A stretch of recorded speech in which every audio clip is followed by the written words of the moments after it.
Because the last time there was blood on the floor. That's why I stopped it. Oh, you're good?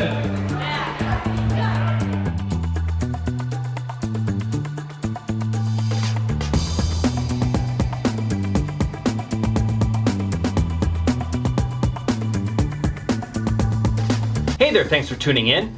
Welcome back to the Torgo Entertainment YouTube channel. Torgo here.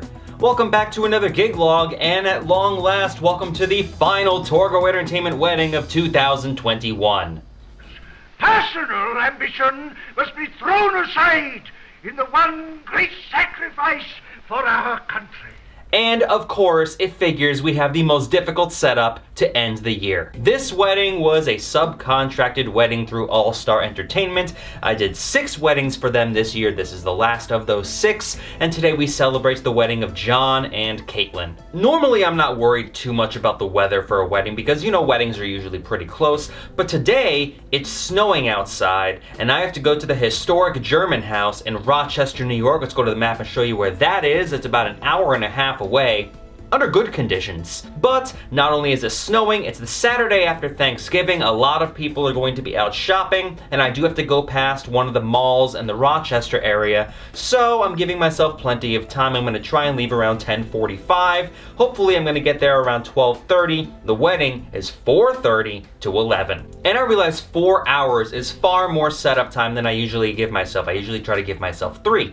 And even though Jeremiah is meeting me out there for this one, the reason why I need all that time is to figure out the logistics of how this is going to work, because the setup is kind of weird. I went to Rochester to spec out this venue back in February because this wedding was originally slated for June 12th. This is one of those cases where they had a date locked in, but because we weren't really allowed to have gatherings of more than 50 people for some time, late April they decided to move it to the Saturday after Thanksgiving, which was really the only availability that this venue had. And then of course 3 weeks later, they're like, oh yeah, you know, we can just go ahead and have events. COVID's over. It's not. Which is really stinky because I ended up having June 12th free anyway. But let's check out that pre-existing footage to show you what it is I have to deal with. The main issue here is that the venue does not want me to be seen during the ceremony. They want us to be used for the ceremony. We need to provide microphones and music and speakers and whatnot, but we can't be on stage because the bridal party is coming down from the stage down the steps, and the ceremony is taking place underneath the balcony area. So what I decided I'm going to do is in those curved corners of the venue on the stage side, that's where I'm going to have my totems sit. And on the edges of the stage, right where the curtains start to bunch up, that's where I'm going to have my tops.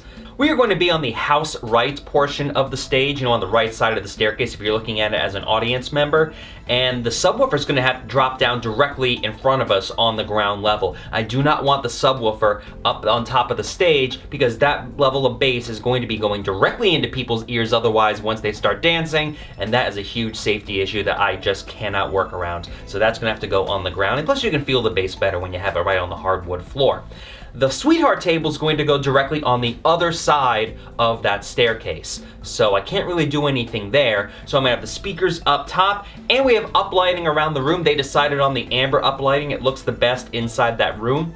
They originally wanted 10 uplights. I'm gonna probably put 2 more on white underneath the sweetheart table to make that 12, and then I need 2 underneath my speaker stand, so 14. So I'm bringing the whole batch of 16 of the Element STs and the Element Hex Pars. I'm not bringing the Ape Labs lights this time around simply because the room is too large. I'm not entirely sure where to put them, and I feel like it would look like more of a distraction than anything else, especially with the warm tones of the amber light. This is also one of those weddings where they asked guests on their invitations, you know, send us a song that you would like to hear to get you up on the dance floor. And oh buddy, I hate when bridal parties do this. And I have a wide gamut of music I'm gonna have to get through. We have some of the standards, fine. We have some oldies, fine. A lot of ballads, which, you know, some of the old people want. I typically play maybe 2 or 3 slow songs over the course of a wedding, because I found people don't really want that. Especially after the cake is cut, you know, the older crowd tends to shuffle out, and the younger people that are there, they don't want to slow dance. They want to dance and have a good time. Especially, you know, given that this was just after Thanksgiving. And then some really raunchy music.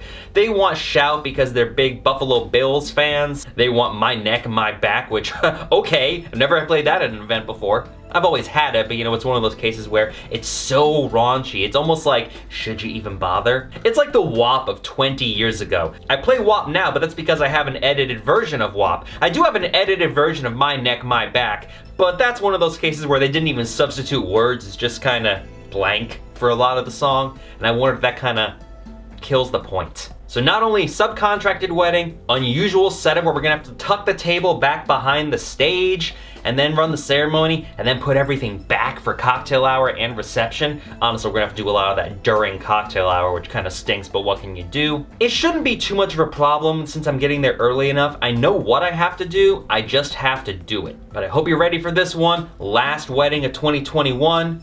I hope you're ready. Let's go.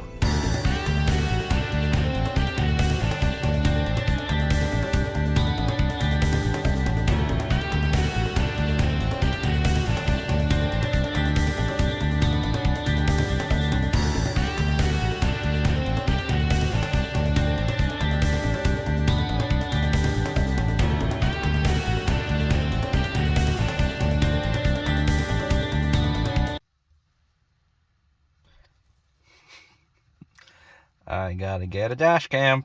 Maybe one day I'll get that dash cam, but today is not that day. Anyway, let's go to the aerial photograph of the area. You can't see too much about what's going on inside the German house, but the parking you can see quite well on that west side of the building. I was able to get right up there, and we can follow this green line up this ramp. Side note, when you install a ramp in a building, yeah, it's wide enough, but make sure that that turn at the halfway point has enough give, because navigating that rock and roller cart was a bit of a struggle, especially when it was a little bit icy.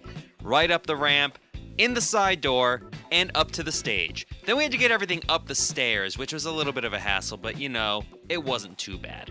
Remember what I said about where those totems were gonna go? I lied, and I'll show you why I had to lie. We ended up putting them on the other side of the staircase because the sweetheart table moved. It was gonna be in front of the stage more. Now it's in that rounded corner. So we put a little bit of uplighting back there. We have it off right now because there's no point, because they have everything off to the side here, all these dinner tables. So we couldn't really do too much with the uplighting, so we decided to have that backstage until we needed it for later. Up on top is the second floor balcony, clearly, and that is where the camcorder is going to live for most of the evening. Back where we have these two round tables is where the grand entrance is going to be, and I do have two uplights there, one behind each of those tables. Here we have their hexagonal arch, and yup, we have the two mic booms fastened there with some gaff tape. My Shure wireless microphones, the ULXD receiver is up on the stage, and those are the Beta 58As. And if we come over here, I was going to bring my double wide subwoofer, the JBL, but I couldn't find somebody to help me put it in the car because it's too heavy to do by one person. So I had to settle for the smaller one, the EV ELX 200, and it ended up being more than enough for this size room.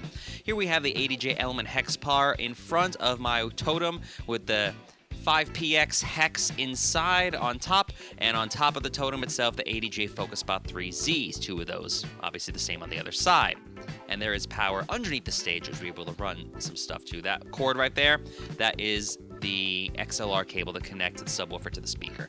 Here we have my mic receiver. We got the ULXD in there. Some gaff tape, my radio 2-to-1 mixer to take my two wireless mic channels and put them into one for the board. My ADJ Airstream app running on my iPad. Here we have my wireless mouse, my trackball mouse rather. The GoPro is coming back, so I want that second camera angle. Virtual DJ 2020 on my Samsung Odyssey Z notebook. The SanDisk 2TB solid state hard drive. Some pens. Always make sure you have pens so you can take requests and whatnot. The Pioneer DDJ SX2 controller. Clipboard with the itinerary for the day. There's my anti-fatigue mat. And there we have the facade lights, the UB12 from ADJ, and that is the Ritmo pattern from Dragon front boards. The Audio-Technica MX50 headphones, the ADJ Airstream DMX Bridge proper, some earplugs in case anybody needs those if they're close to the speakers, mic stand, water bottle, And we have, of course, the QSCK 10.2 tops that we've always seen. So here's the situation with the power. There we have my Furman power conditioner, my strip right there. So there's power over here. We're not using it. You see why? Look how cracked that is. The power of this entire block is useless, and this is the only power that they have on this side of the building.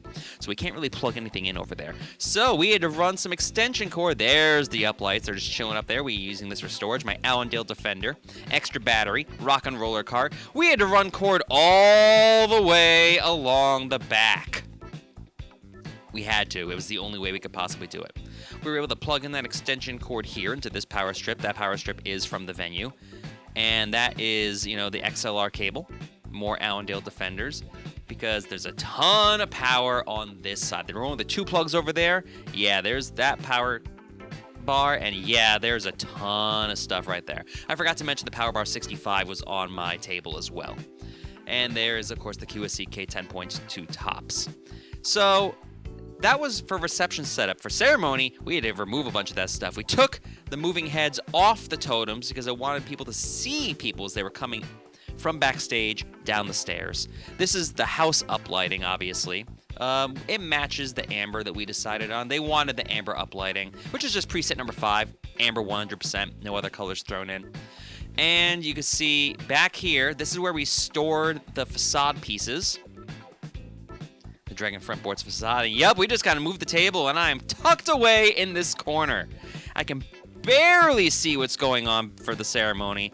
Only time for one more thing. You know what it is. Let's level up!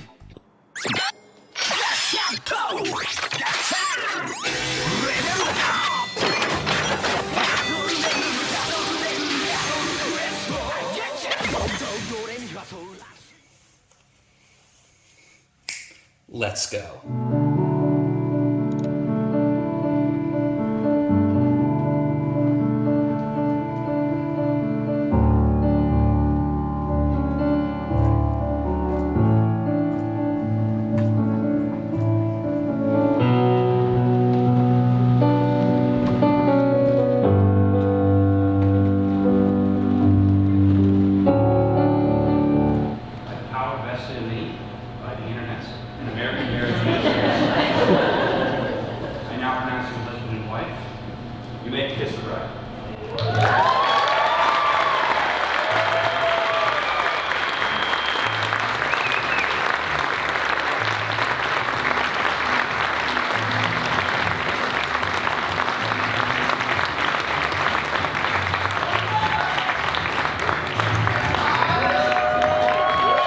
Before we start bringing people in, I have a question for all of you. Which one of you is my party table? Where's my party table at? Your newlyweds, give it up for Mr. and Mrs. Brown!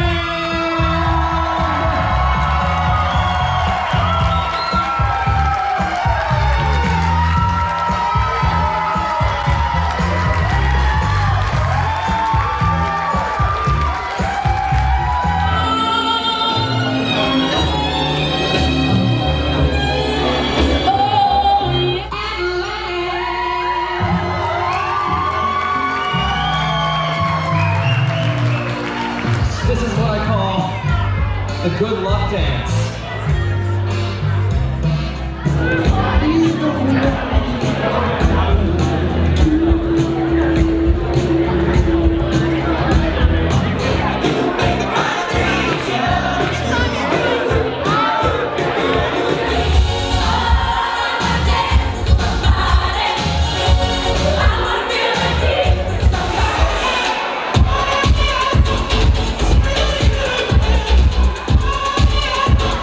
Where are my Buffalo Bills fans at?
To my right.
Look at John's face right now.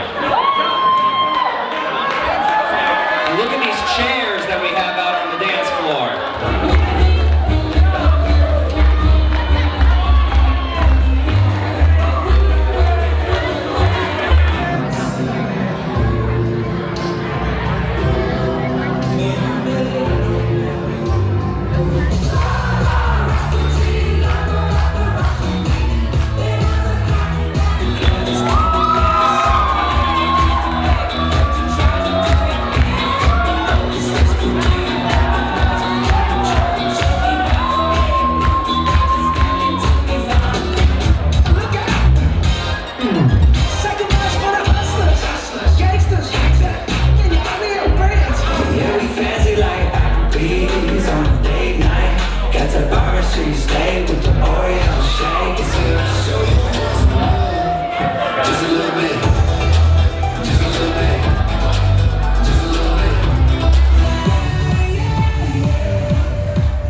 Whenever somebody complains that music is too lewd on the radio now, remind them that that song is 21 years old.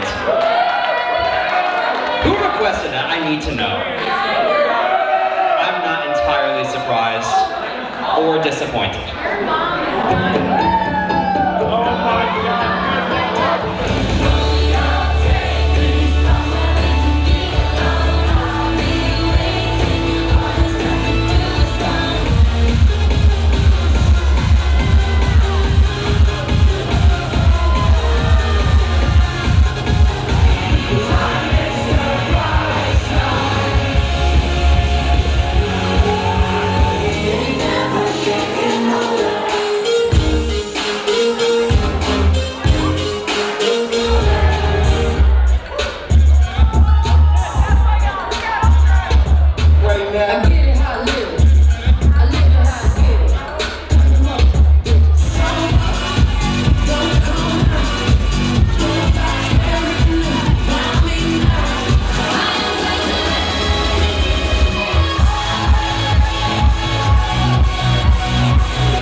More song. This next song is going to be the last song of the night, coming up right here.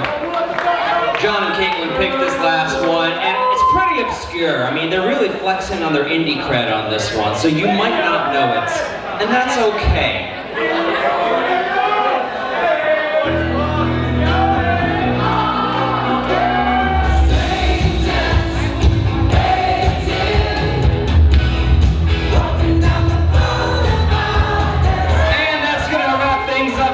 Here. Thank you so much, everybody, for coming out. But before we head out of here, I want to hear one more huge round of applause for your newlyweds, John and Katelyn, Mr. and Mrs. Bang! One last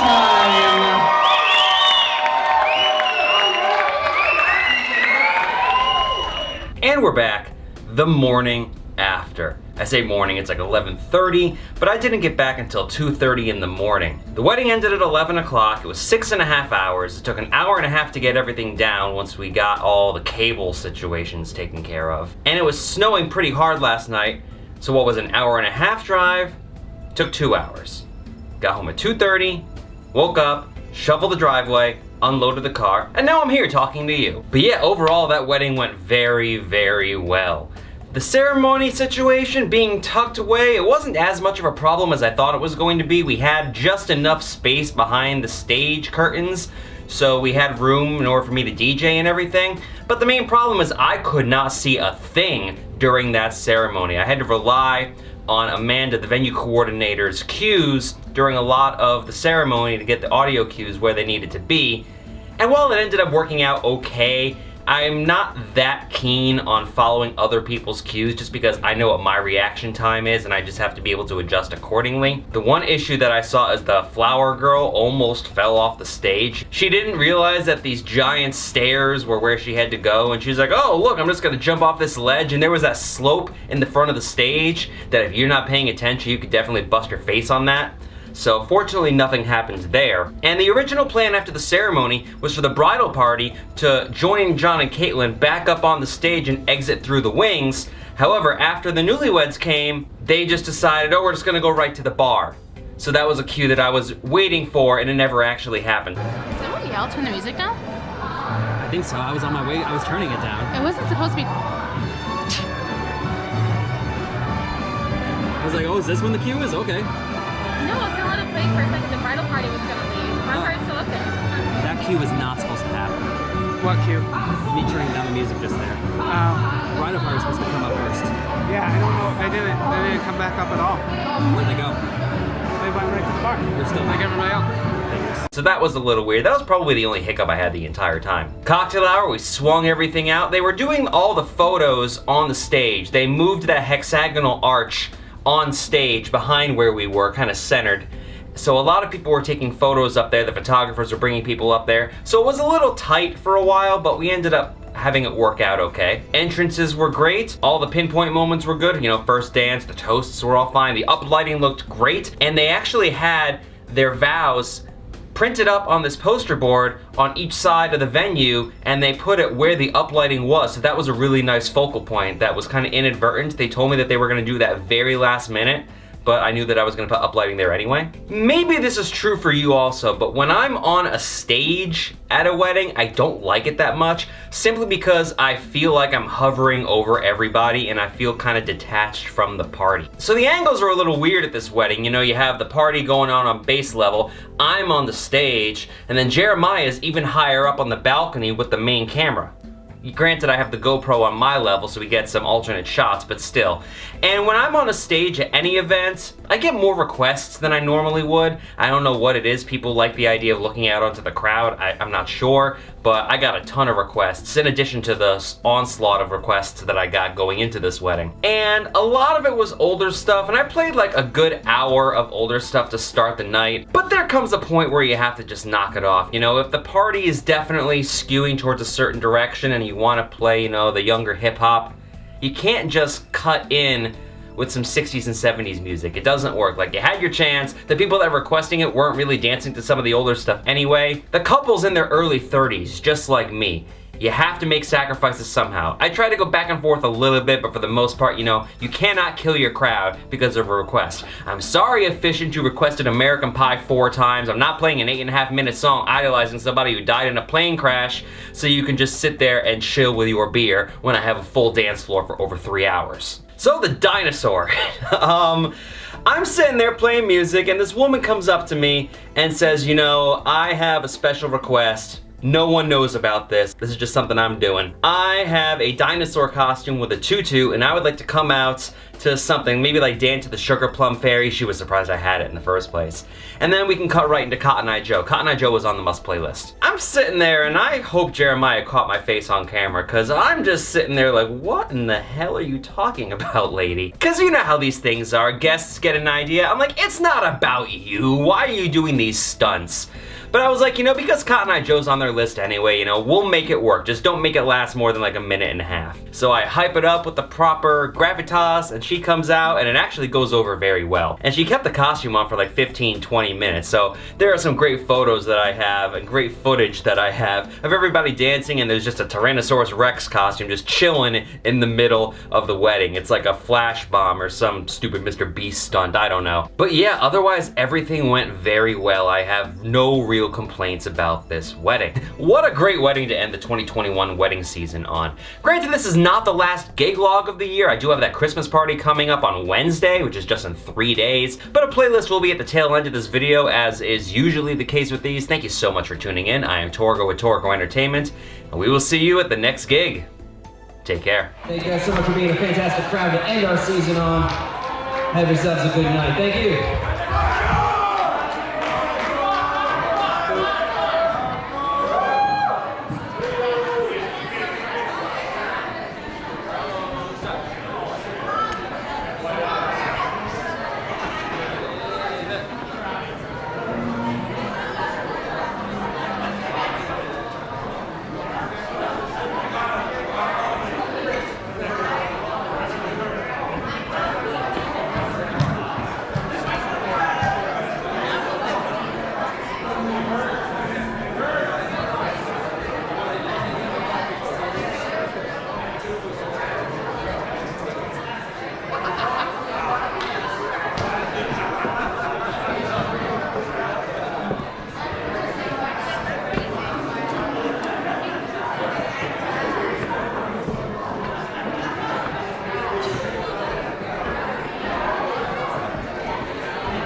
All right, I'm about to perform the ultimate faux pas in DJing, and that is I'm about to play the same song twice at an event. I know, it's terrible, I shouldn't. But when I played this song the first time, I'm trying to build up suspense here, okay? You don't need me, whatever.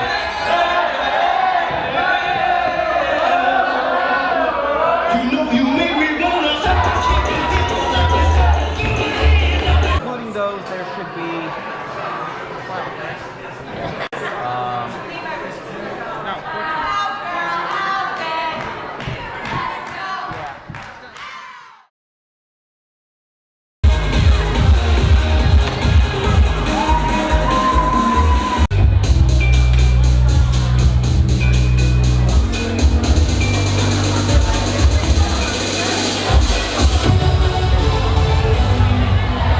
Some more glass on the floor. Is everybody okay? I gotta check. It's the Travis Scott rule. Is everybody okay?